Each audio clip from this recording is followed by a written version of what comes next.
Below the security checkpoints and PR smiles, deeper than any press pool has ever swum, there's a room where the truth goes to suffocate. It's called a SCIF, Sensitive Compartmented Information Facility. But tonight, it's something else. Tonight, it's a war room.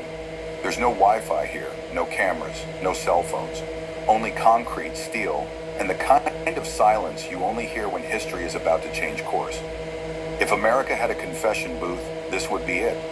And on the table right now sits a document stamped in deep red, classified Santiago file, eyes only 134 pages, a single envelope, 2 signatures, and one bombshell that could turn every so-called truth of the last decade into ash. You've heard the story before, haven't you? Russia meddled in the 2016 election.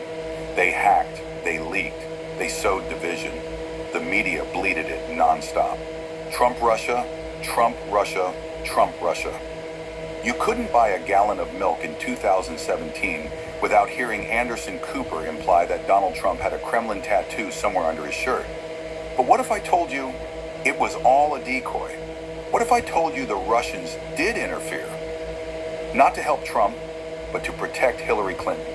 And what if the whole thing, every lie, every headline, every leak, was part of a coordinated operation signed off by Barack Obama himself? In Santiago, Chile, 2015, what if I told you we now have the proof? It's not speculation, it's not opinion, it's a document, and it's sitting 10 inches from Donald J. Trump's right hand. He's not touching it yet, he's letting it breathe. Across the table, John Ratcliffe, the former director of national intelligence, is deadly still. No coffee, no papers, just him and that envelope. And to his right, Tucker Carlson leans forward like a bloodhound smelling gasoline. His eyes flicker across the cover sheet. Top secret, chapter, coordination memorandum. Santiago Protocol. He scoffs once, but quietly. Trump finally breaks the silence. Open it. Ratcliffe doesn't hesitate. He slides out a single white page, sets it on the table, and rotates it toward Tucker. The paper is surprisingly plain, but the ink is what matters. Tucker reads aloud, Santiago Protocol, Strategic Coordination Agreement. Authorized signatories, B.H. Obama, Executive U.S. Authority, XF Sidorov, External Intelligence Liaison. He looks up, his voice sharpens. Is this real? Trump doesn't blink. Keep reading. Ratcliffe points to the bottom margin. A validation seal from CIA archives. Internal verification code. And beneath that, 2 scrawled signatures. Barack H. Obama, XF Sidorov. Tucker's breath hitches. Sidorov's SVR. That's Russian foreign intel. Trump nods once. And Obama knew that when he met him. No one speaks for 5 seconds. It feels like 5 years. Then Ratcliffe leans in, deadpan. This was the setup, the back channel. Clinton didn't just hire Fusion GPS. She got the Kremlin's blessing. Tucker breaks into a disbelieving laugh. And they blame Trump for collusion? Trump. Because they knew the media would sell it. All they needed was a decoy. Tucker stands, paces once. This changes everything. Ratcliffe. No, this confirms everything. Suddenly, outside the chamber, there's movement. A code chirps. The airlock releases with a hydraulic hiss. Footsteps. 2 sets. Hard-soled. Measured. No one turns. But everyone knows. The door swings open. Dim hallway light slices across the black floor. And in the steps, Hillary Clinton. Calm, composed, cloaked in that clinical smile that always seemed like it was hiding something radioactive. Behind her, Barack Obama. No entourage. No agents. Just them. They weren't invited, but they came anyway. Tucker's eyes narrow. Well, guess the system showed up to defend itself. Trump doesn't even stand. He motions to the empty chairs across the table. Obama sits. Hillary joins him. She glances at the file, then at Trump. He slides it toward her. Slowly. She doesn't touch it. He says with absolute calm, "You recognize that signature?" Silence. The air in the SCIF goes still. Like even the molecules want to hear what happens next. And now, so do you. The door sealed behind them with a final, metallic click. No exit, no interruptions. 5 people. 1 room. Hundreds of millions sleeping overhead. Blissfully unaware that everything they thought they knew about the 2016 election was about to combust. Another one of your delusions, Donald? Obama scanned the table like he'd walked into a student presentation he planned to humiliate. You know, I almost admire the persistence. It's pathological, but impressive. Hillary smirked. It's always the same. You lose, you scream fraud. You lose again, you create a new file. Santiago? Really? What's next, Budapest? Trump didn't look at them. He adjusted the file an inch to the right. Unlike you, his voice was low, steady, cutting. I don't pay Russian agents to write fiction with my name in it. Hillary's smile vanished for half a second. Obama's eyes locked on Trump's. You're calling this fiction? He pointed at the Santiago Protocol. That signature could have come off a napkin at Mar-a-Lago. Ratcliffe leaned forward. We pulled it from CIA's internal archives. Signed, time-stamped, chain of custody intact, cross-validated with NSA metadata. This file is real. Your sarcasm isn't going to erase that. Your metadata, Hillary shot back, comes from the same agencies that cleared your travel budget. Forgive me if I don't genuflect. Tucker broke in. Christopher Steele used raw material from known Russian operatives. That's not a theory. That's in the Durham report. He compiled what your side called a dossier, a word you made sound French so the press wouldn't gag on it. Hillary raised an eyebrow. Fusion GPS was a research firm. We didn't hire spies. We hired analysts. Analysts, Trump scoffed. Who took cash from your campaign, laundered it through a law firm, then handed a pile of foreign garbage to the FBI like it was gospel. Then you turned around and acted shocked when CNN repeated it. Obama's smile was gone. I trust the intelligence community. They don't act without process. You mean the same community Brennan and Clapper hijacked? Ratcliffe shot back. The same one that sidelined the National Intelligence Council and fast-tracked an unvetted assessment because you wanted to weaponize a lie before Inauguration Day? Obama's jaw tensed. You don't lecture me on process, John. You were a part-time congressman before Trump gave you a badge. And you, Tucker cut in, were a full-time constitutional lawyer who decided the Constitution was optional as long as the cameras were off. Hillary's voice sliced the air. The Steele dossier didn't win us anything. It didn't stop Trump. If it were as powerful as you claim, why did he take the White House? Trump's gaze didn't move. Because truth still leaks through even when the pipes are packed with sewage. Obama leaned back. No court has found Hillary guilty of anything. You want to run an election, Donald, not a tribunal. No court's found you guilty of wiretapping me either, Trump said. Didn't stop you. Hillary folded her arms. So what's this supposed to be? A confessional? An ambush? Some weird MAGA theater piece? This, Ratcliffe said, tapping the Santiago file, is what happens when classified history refuses to stay buried. Tucker locked eyes with Hillary. You knew the Russians weren't helping Trump. You knew it from day one. But you needed a narrative. You needed a headline. So you wrapped him in treason to cover your own paper trail. Hillary's voice was suddenly sharper, colder. You think I engineered a global disinformation campaign in collusion with a hostile foreign power? Just to stop one man? You didn't stop one man, Trump said. You tried to stop 75 million Americans from having a voice. Obama's tone shifted, softer, more clinical. You're not a victim, Donald. You're just desperate for relevance. And dragging us into your conspiracy theater won't change the fact that you lost. Tucker stood. We're not here because of what he lost. We're here because of what you buried. Silence pressed against the walls like a sixth presence in the room. Trump slid the file across the table. You're not leaving this room until you look at that page and tell the truth. Obama didn't reach for it. Hillary leaned closer, eyes narrowing. And if we don't, Trump's voice didn't rise. It didn't need to. Then the American people will read it for you. The Santiago file sat between them. Still, heavy, radiating truth like a radiation leak. And for the first time that night, Hillary Clinton didn't have a comeback. The room hadn't moved, but the air, it had thickened into something sharp. Ratcliffe reached into his briefcase, pulled out a second folder, flat, gray, institutional. Across the front, stamped in black, CIA Internal Tradecraft Review, 2016 ICA, unredacted annex included. He placed it on the table like a surgeon revealing an autopsy. Tucker slid a tablet across the table. One tap. The screen lit up. Pelosi's voice, slurred with arrogance, crackled into the room. You smear somebody with falsehoods, then you merchandise it. The media reports it, and then you use that coverage as validation. We call it the wrap-up smear. Hillary's head snapped up like someone had poured cold water down her back.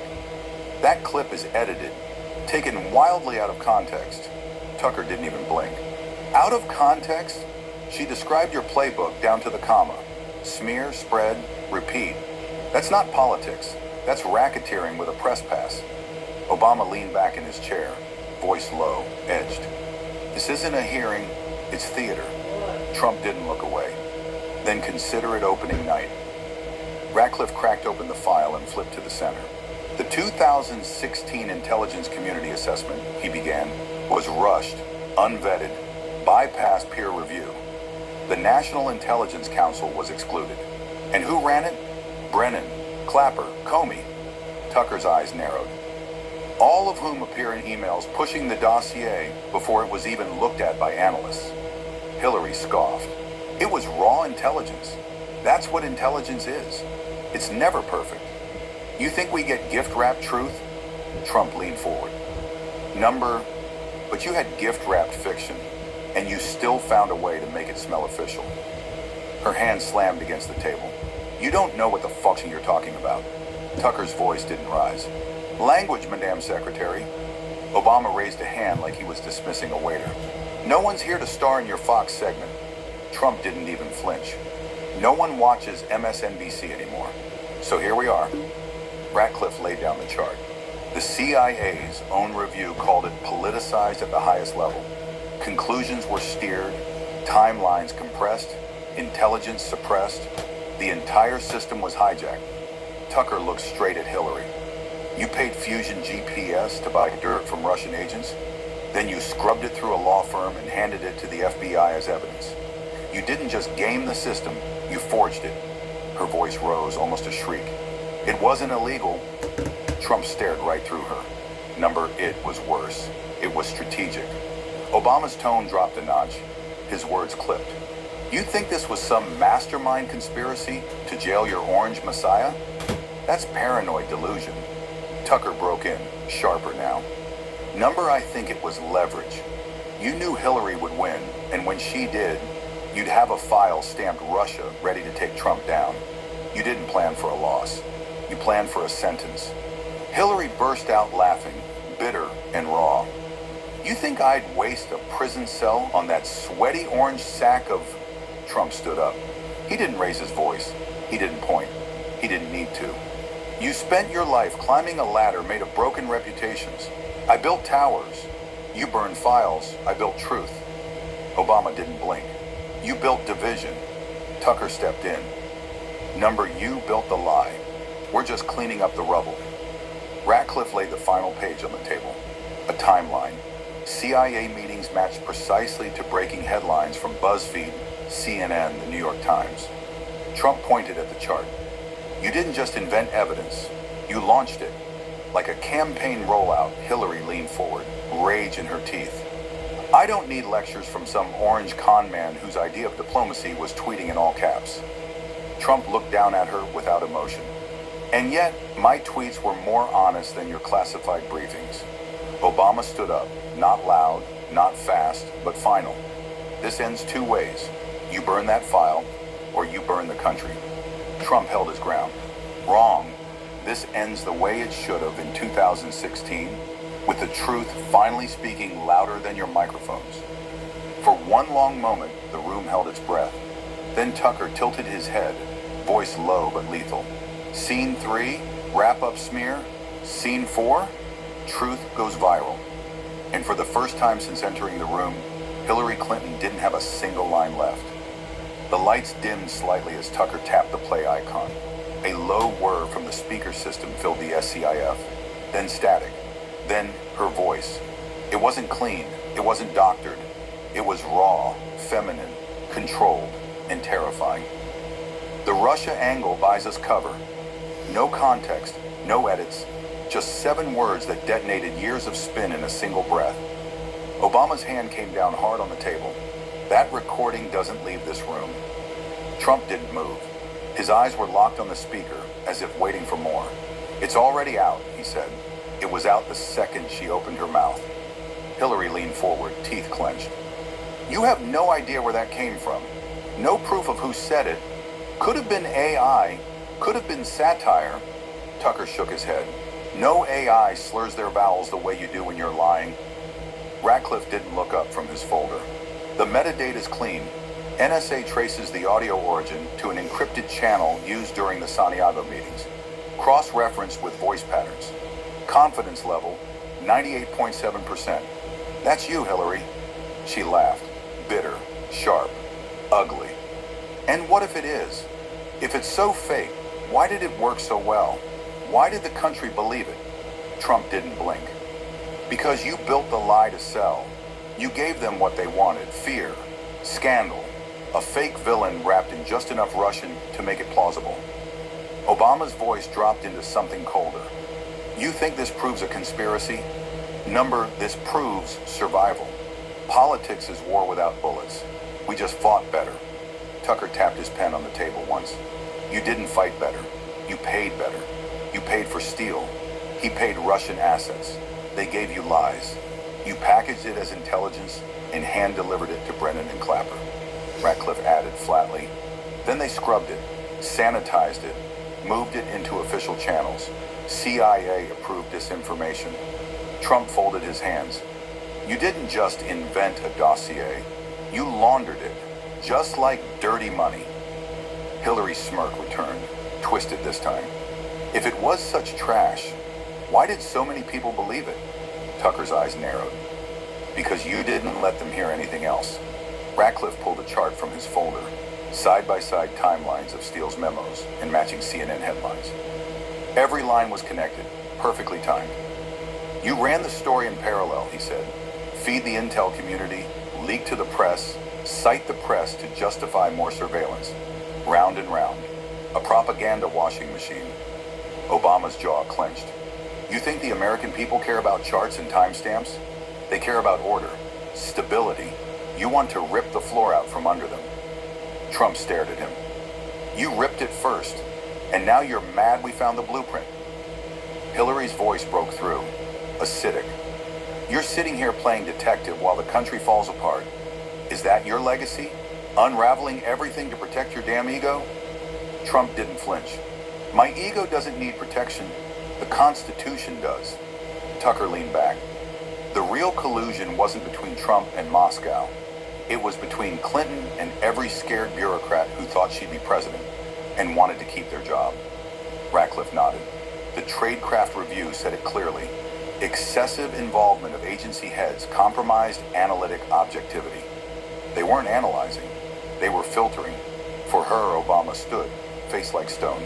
You're gambling with a matchbook on a gas leak. Trump didn't rise. He just looked straight at him. Better that than letting you run the furnace another 4 years. The speaker went silent. The recording ended, but its echo remained. 7 words. The Russia angle buys us cover, and in the silence that followed, no one asked to hear it again. They already knew. The room fell into shadow as Tucker tapped a key. The lights dimmed. The screen came alive. A loop began to play. Trump, Russia, possible collusion. Trump, Russia, possible collusion. Trump, Russian ties. Trump, Kremlin linked. Trump, Russian dossier. Trump, Russia interference. Trump, Russia, possible collusion. Over and over, the same headline. Different anchors, different suits, but the same line. CNN, MSNBC, The Washington Post, BuzzFeed, ABC, PBS, over and over. Tucker's voice cut through it like a scalpel. You hear that? That isn't coverage. That's conditioning. He stood and walked slowly toward the screen, every step in rhythm with the repetition. Trump, Russia, Trump, Russia, Trump, Russia. He turned back toward Hillary and Obama. You built this loop, word by word. Obama's jaw was locked. That's called independent journalism. Trump's voice was low, but it cracked through the air like thunder. Number, that's called coordination. That's called being an accessory to political fraud. Ratcliffe laid another sheet on the table, matching internal CIA briefings to breaking news releases. Dates aligned, headlines mirrored language from the Steele memos. They didn't report the story, Ratcliffe said. They were part of it. Hillary leaned back, folding her arms like a queen preparing for deposition. You act like the media is some monolith. They made their own decisions. Tucker barked a laugh. Really? Then explain why every single outlet used the same exact phrasing, possible collusion? Sounds less like journalism, more like branding. He turned back to the screen, letting the loop roll. Trump Russia, Trump Russia, Trump Russia.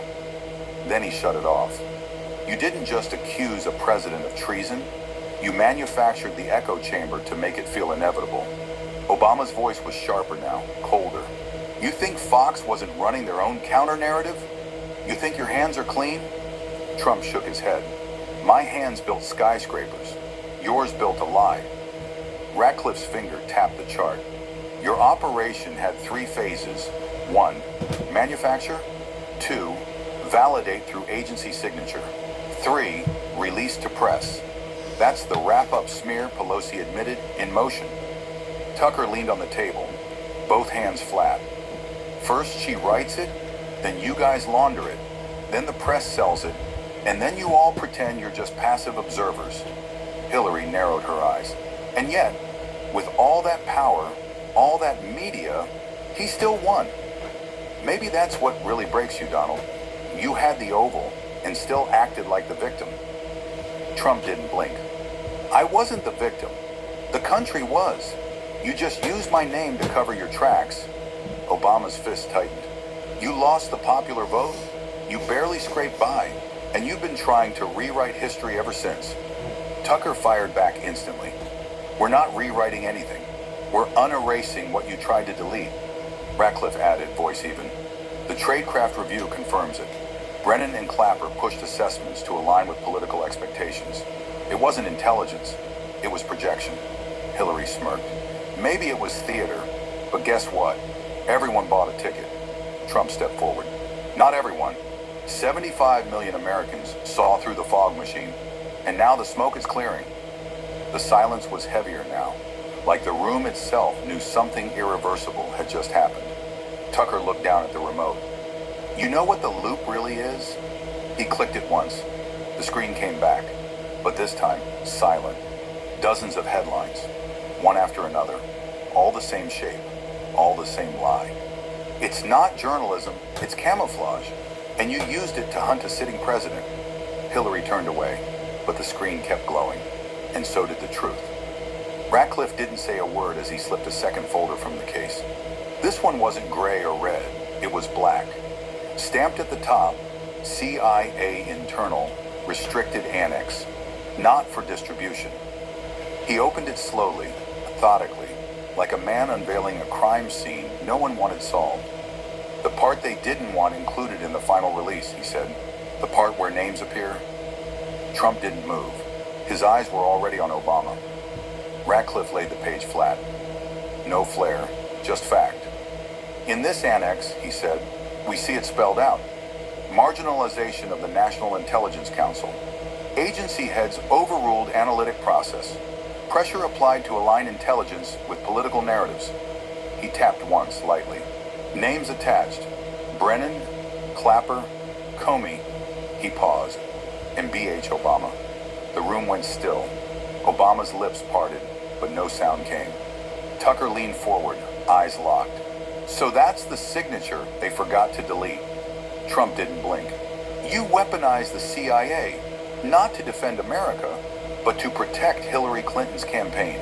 You didn't just meddle in the narrative. You rewrote it in real time. Hillary reached across the table in a sudden snap, yanking the page toward her. This is a forgery. This entire folder is fabricated. Ratcliffe didn't move. His voice was stone. I signed off on this annex personally, verified, authenticated, Classified under Level 4 clearance. I submitted it to the Joint Review Board 2 weeks before I left office. Hillary's hands trembled slightly. You expect us to believe you over the integrity of the agency itself? He didn't flinch. I was the agency, Hillary. You don't get to rewrite the chain of command because you don't like the names it leads to.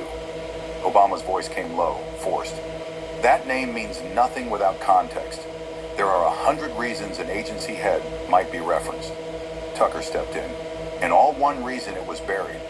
Trump leaned forward, voice sharp. You didn't expect this room. You didn't expect that folder to surface, because you thought you'd sealed it all behind layers of bureaucracy and media fog. Obama stiffened. This is dangerous. What you're doing here, this is how governments collapse. Trump didn't look away. This is how corruption collapses. The government survives when it finds the cancer and cuts it out. Ratcliffe placed a second sheet beside the first. Meeting transcripts, dated November 2016. Brennan urging expedited dissemination of Steele-linked intelligence before full review. Comey warning about exposure. And an advisor quoting, "We have executive cover." Tucker narrowed his eyes. Executive cover. That means you, doesn't it? Obama didn't answer. Hillary exhaled through her teeth. This is a witch hunt. Classic GOP desperation. You couldn't win clean, so you throw mud and hope it sticks. Trump didn't move. You're wrong. We won. And you threw mud hoping it drowned us. Ratcliffe pulled the last page and slid it across. Internal memo. Classification override request submitted with authorization code belonging to Barack H. Obama. Silence. The kind that doesn't feel like pause, more like collapse. Obama stood again. You're gambling with national stability. Do you understand what happens if this goes public? Tucker answered before anyone else could. It already is. The file sat there, black, ugly, undeniable, like a scar they tried to hide under press conferences and polite denials. But in this room, truth didn't need permission anymore. The room was silent now, not tense, not loud, just bare. The folders were closed, the charts folded, the screen dark. Only one thing remained, what they believed and what they were willing to admit. Obama stood at the far end of the table, hands clasped behind his back, the weight of a presidency clinging to his posture like a fading shadow. Secretary Clinton may choose to stay silent, his voice came, smooth but iron-edged. But I won't let this country be manipulated by a man like Donald Trump. Not again. Trump sat perfectly still.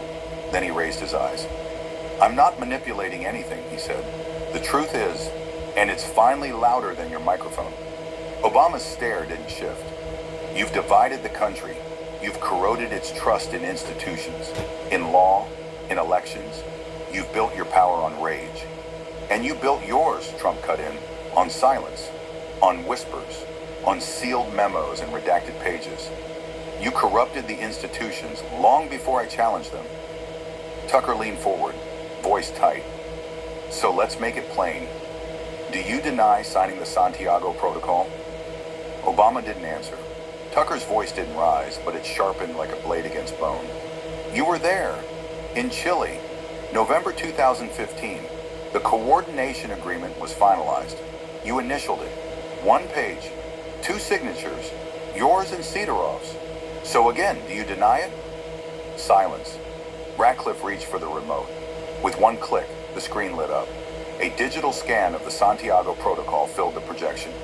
Bottom right corner, 2 signatures. 1 Russian, 1 American. Then across the screen, a red stamp appeared. Bold, clinical, inescapable. Signature validated. Hillary shifted in her chair. Obama didn't blink. Trump's voice was lower now. Controlled. Final. You knew she was going to lose. You panicked. So you greenlit a lie. You let Brennan push it. You let the media spin it. And when I won, you turned that lie into a weapon. Obama's jaw flexed. But still, he said nothing. You used the fear of Russia to silence a movement you couldn't control. Tucker added, you didn't just lie. You built a prison out of the lie and tried to lock 75 million Americans inside it. The silence from Obama wasn't strength anymore. It was surrender disguised as stubbornness. Hillary broke first. You're playing God with democracy. You don't get to redefine what's real just because you lost an election. No, Trump said. I'm redefining nothing. I'm just dragging what's real out into the light. You're the ones who built it in the dark. Ratcliffe looked over the room, then back at the screen. The Santiago file wasn't a myth. It wasn't a maybe. It was a plan, and now it's public. Obama finally moved, just a breath, just enough to say, this will destroy what little unity remains. Trump stood. Number, this is how we save it. No one answered. The screen still glowed, blood-red letters burning into concrete. Signature validated. And this time, even the silence couldn't protect them. No one moved. No one spoke. The screen had gone black again, but its final message still echoed in the concrete. Signature validated. Obama stood frozen at the threshold, hand on the door handle. Behind him, Hillary had already turned away. No words, no last jab, no spin. Just exit. Trump remained seated, calm, focused, watching them leave like a man watching a fire finally burn itself out. Obama paused at the doorway. His voice was quieter now, but no less calculated. We did what we had to protect the nation. Trump looked up. You call rigging an election protecting it? Obama didn't answer. He simply stepped through the door, let it seal behind him, and vanished into the system that had once obeyed him without question. For a moment, the silence was complete. Then Tucker turned toward the upper corner of the room, toward the cold steel vent concealing a hidden camera, still quietly recording. They're watching, he said. The people. Finally. Trump nodded. Good. Ratcliffe closed the black folder for the last time. The sound of it was louder than the hiss of the SCIF doors or the shouting from before. The Santiago file, he said, isn't staying underground anymore. Tucker exhaled like he hadn't breathed in 2 hours. We just cracked the vault. Now the flood begins. Trump stood. His voice wasn't angry. It wasn't dramatic. It was measured. Presidential. They tried to bury it. They tried to bury us. But truth doesn't rot. It waits. Tucker looked down at the table, then back at Trump. What happens next? Trump didn't answer with a plan. He answered with conviction. We tell it, over and over, until the lies don't echo anymore. Ratcliffe straightened the folder under his arm. If this file stays open, the system doesn't go back to sleep. No, Trump replied. It wakes up the country. The men turned toward the exit. But before the final lights dimmed, one voice remained. The narrator. They wanted to bury it. But truth doesn't breathe in dirt. It screams, it rises. And when it does, no force on earth can hold it down. This wasn't just a story about a file. It was about a pattern.